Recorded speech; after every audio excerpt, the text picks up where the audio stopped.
Sa ibang balita, security guard sa Antipolo City patay sa pamamaril. Ang suspect, kapwa niya security guard at ang dahilan umano dahil sa pagiging late ng biktima. Si Denise Osorio sa sentro ng balita. Patay ang isang security guard sa Antipolo Rizal matapos pagbabarilin ng katrabaho nitong gwardiya rin dahil lang sa na-late ng 30 minuto.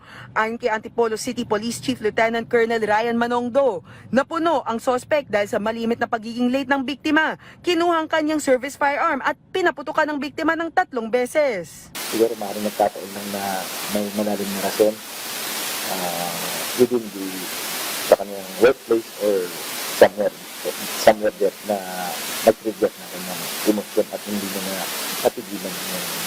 Dagdag ni Manongdo, 24 hours straight shift ang ginagawa pala ng mga sekyu. Pero kwento ng asawa ng biktima, kahit napaulit ang sistema na ang dalawa dahil sa paiba-ibang schedule ng biktima at suspect na palitan sa pag-duty ng 24 oras.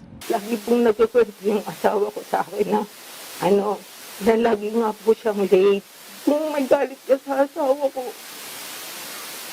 grabe naman ang ginawa mo sa kanya. Parang di mo naman inisip na may pamilya ka, na may pamilya din siya. Grabe naman ang galit mo. Kahit sabihin mong late lang siya, pwede niya naman pag-usapan or pwede niya naman isumbong dun sa agency.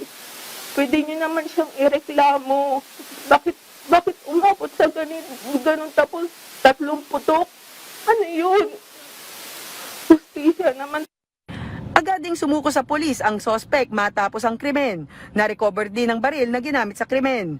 Naharap ang suspect sa kasong homicide habang patuloy pa rin ang investigasyon. Denise Osorio para sa Pambansang TV sa Bagong Pilipinas.